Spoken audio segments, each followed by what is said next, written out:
l'auditeur me dit ou le lecteur me dit, nous allons bénéficier de 200 000 de mise de fonds provenant de la famille, donc ce qui est bon. C'est pas tout le monde qui a cette chance-là. Et je compte injecter un 100 000 supplémentaire après la vente de mon condo. Donc, finalement, dans les prochaines semaines, prochains mois, il va y avoir environ 300 000 de mise de fonds de disponible ou d'argent de disponible. Je ne vais pas nécessairement dire le mot mise de fonds, là.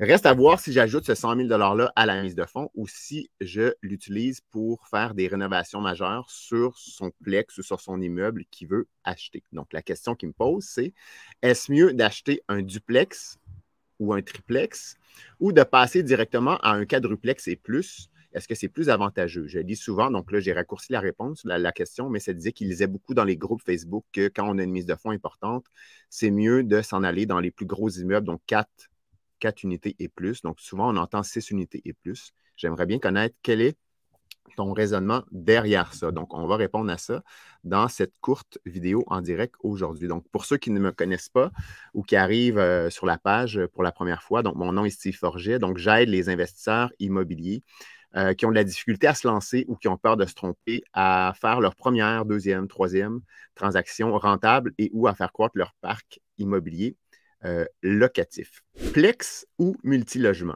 Question pas facile à répondre. Donc, je ne l'ai pas préparé, donc je vais vraiment improviser ma réponse aujourd'hui. Comme je suis en vacances, je me suis permis de ne pas trop me préparer avant la vidéo.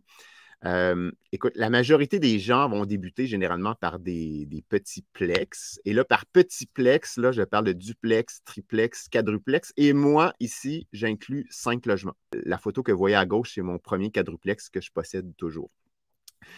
Pourquoi? Généralement, on parle de petit plex, là, de duplex à quadruplex. Il y a des particularités vraiment uniques là, en termes de financement. Donc, quand on parle là, soit d'un condo, d'une maison ou d'un duplex qu'on va aller habiter, la mise de fonds, généralement, c'est 5 de mise de fonds. Quand on parle d'un triplex ou de quadruplex, proprio-occupant, donc on a l'intention d'aller habiter, c'est 10 de mise de fonds avec une assurance hypothécaire, là.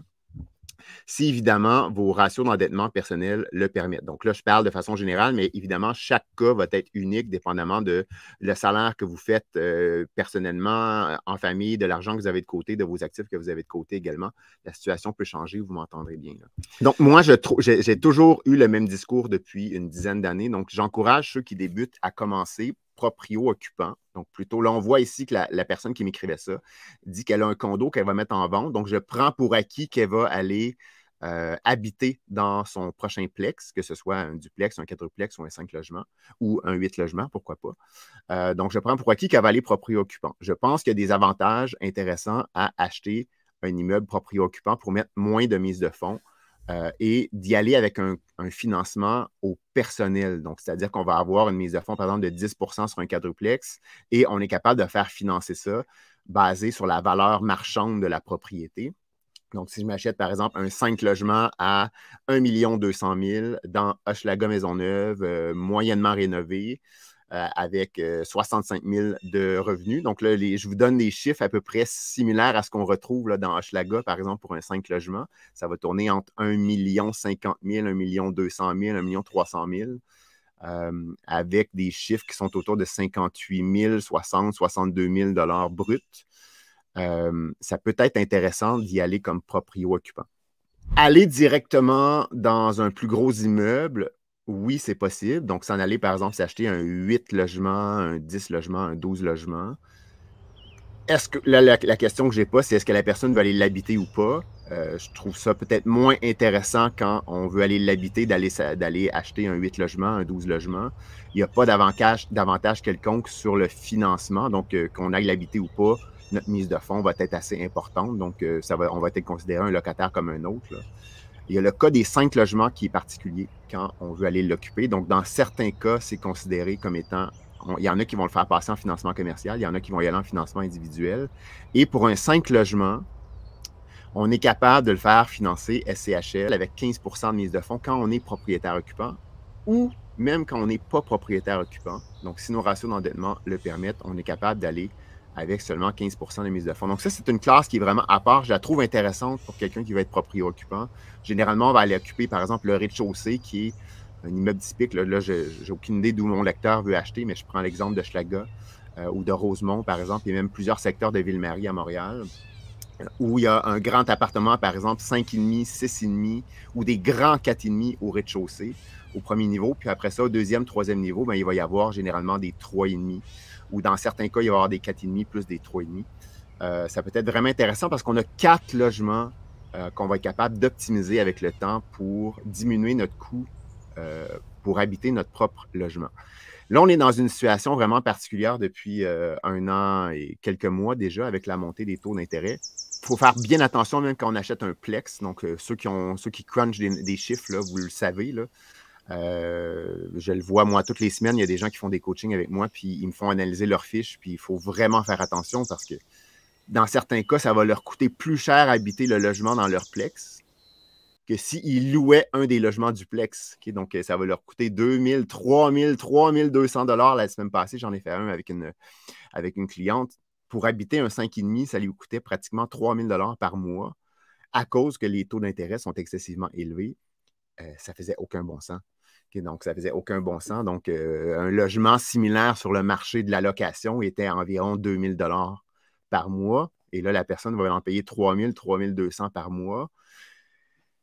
Et son 100 000 $ ou son 200 000 $ de mise de fonds qu'elle va avoir injecté dans l'immeuble, il ne faut pas oublier qu'il y a un coût d'opportunité. C'est-à-dire que si la personne va l'investir dans des fonds de placement puis que ça va lui générer, par exemple, un 6 % de rendement, ben, c'est un 6 000 ou un 12 000 $ d'intérêt qu'elle n'a pas, qu'il faut qu'elle ajoute à son coût de logement.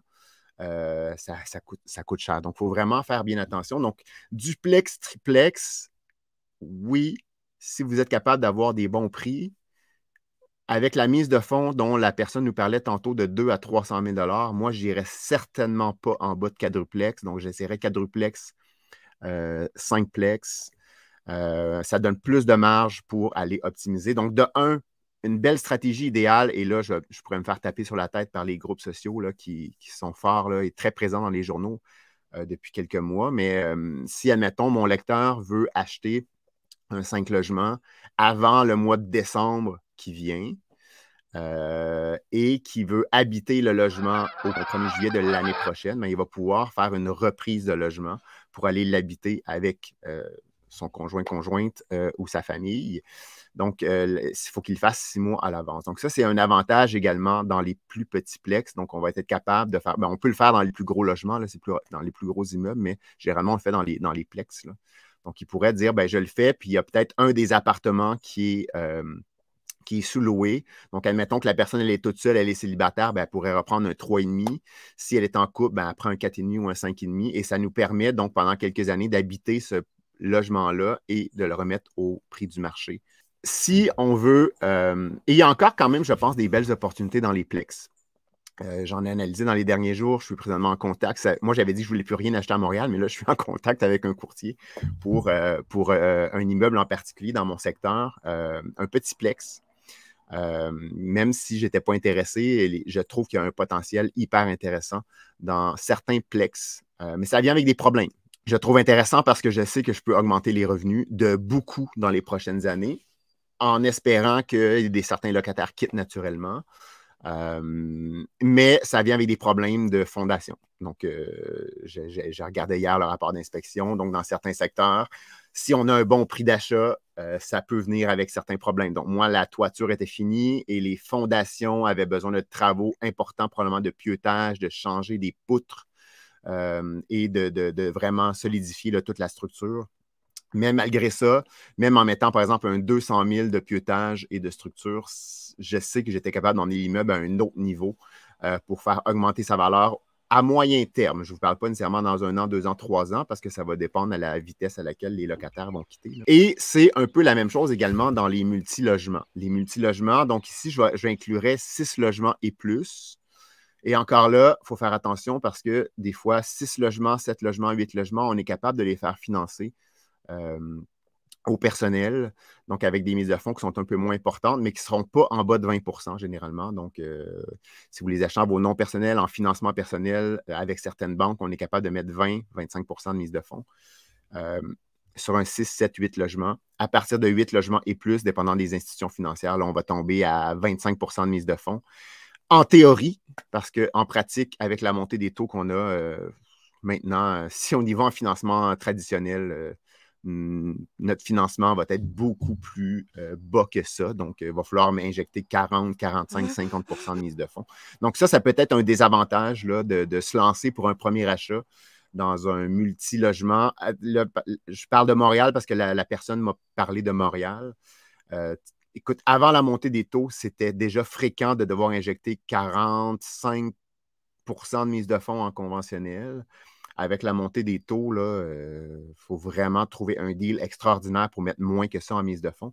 Donc, les gens n'ont presque pas le choix d'aller en financement SCHL avec le nouveau programme APH Select qui nous permet de mettre moins de mise de fonds, mais qui vient avec plein de contraintes, qui peut figer les prix de certains de nos appartements pendant 10 ans avec le critère d'abordabilité qu'on appelle.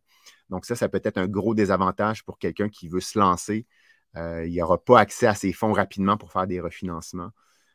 Donc, moi, si c'était moi, personnellement, j'irais vraiment avec un 5 logements, 4 logements. On garde l'argent pour faire de l'optimisation. On y va comme proprio-occupant, idéalement.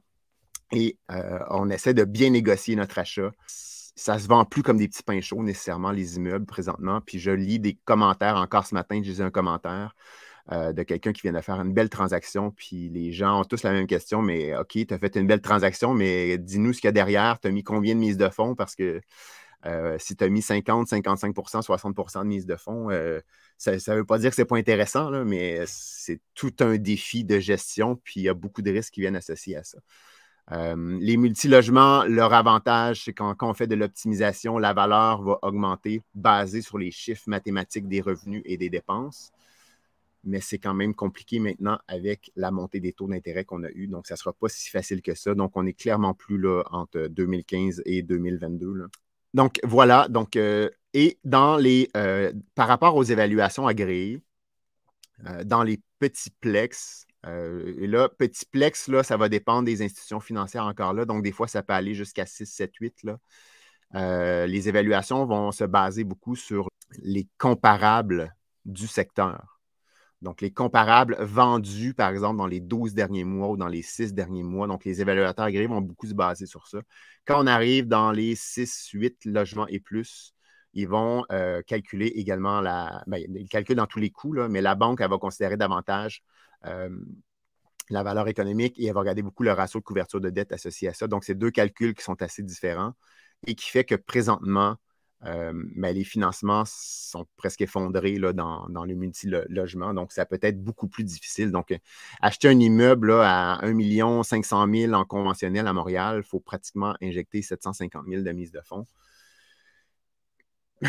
C'est un pensez-y bien. Donc, il faut y aller généralement en partenariat. Il faut avoir des balances de prix de vente où ça prend quelqu'un qui a accès à beaucoup de fonds, qui a eu accès à des refinancements quand les moments étaient bons il y a 2-3 ans, l'année passée, puis qui est capable d'injecter ça et qui va être capable de faire là, des belles optimisations, mais c'est beaucoup plus difficile que c'était avant. Bonne nouvelle, Frank me dit, en personnel, la limite vient de passer de 1,2 à 2,5 millions chez Desjardins depuis la semaine dernière. Je ne le savais pas, je n'avais pas vu passer cette information-là. J'étais en plein lancement la semaine passée de mon programme de formation.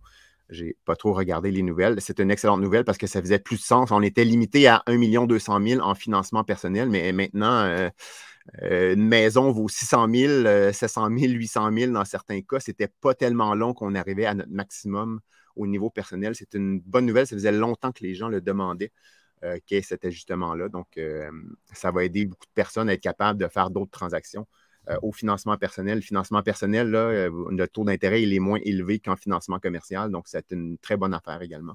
Je ne sais pas s'il y en a qui ont des questions supplémentaires à me poser. Ça va me faire plaisir de vous y répondre avant que je me fasse dévorer par les moustiques. J'ai beau avoir mis du chasse-moustique, mais il y en a encore beaucoup, comme on a eu beaucoup de pluie dans les derniers jours. Est-ce que j'aimerais savoir en commentaire, est-ce que vous seriez plus du type présentement êtes-vous plus du type Plex ou est-ce que vous êtes à la recherche de multi? Donc ici, je vais mettre la ligne à 6 logements et plus. Je serais curieux de voir ce que vous en pensez ici. Et ceux qui ont fait des financements dernièrement de Plex ou des financements de multi, je serais curieux de voir ce serait quoi les mises de fonds que vous avez injectées là-dedans. Donc, moi, pour donner un exemple, l'immeuble que je suis en train de regarder à Montréal, donc c'est un immeuble de 4 logements. celui que je vous disais tout à l'heure qui a des problèmes de fondation et de toiture, qui est en bas d'1 million de dollars. Je pense qu'on est autour de 900 000 dollars. Et moi, comme je voudrais l'acheter en conventionnel, mais financement commercial. Je n'ai pas trop le choix.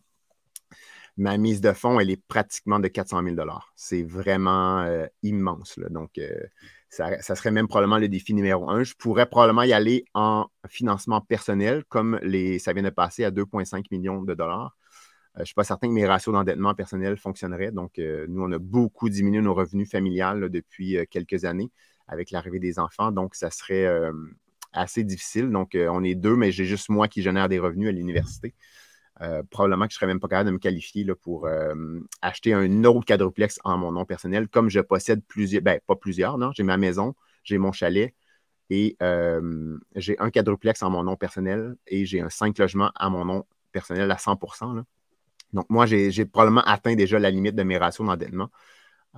Ça, c'est à considérer quand on achète des petits plex. Là, mon lecteur, je pense qu'il avait un objectif d'acheter un premier immeuble locatif. Donc, généralement, le ratio d'endettement n'est pas encore un frein. Là. Donc, c'est plus après quelques immeubles qu'on frappe ce que j'appelle le mur du financement ou le mur du refinancement. Maintenant, on frappe probablement le mur plus vite qu'avant à cause des taux d'intérêt, là, à moins qu'il y ait des gens qui gagnent vraiment un très haut salaire personnel. Je n'ai pas de questions, donc je vous souhaite une super belle semaine. C'est un petit vidéo. Je vais essayer de faire ça plus souvent. Donc, n'hésitez pas à m'envoyer dans Messenger, soit sur la page professionnelle Steve Forget. Il y en a beaucoup qui sont amis avec mon profil personnel également, ou dans le groupe privé Sherpa Immobilier. Envoyez-moi des commentaires, puis ça va m'inspirer des fois pour répondre au mardi midi plutôt que de répondre par écrit. Et ça bénéficie à beaucoup de personnes également.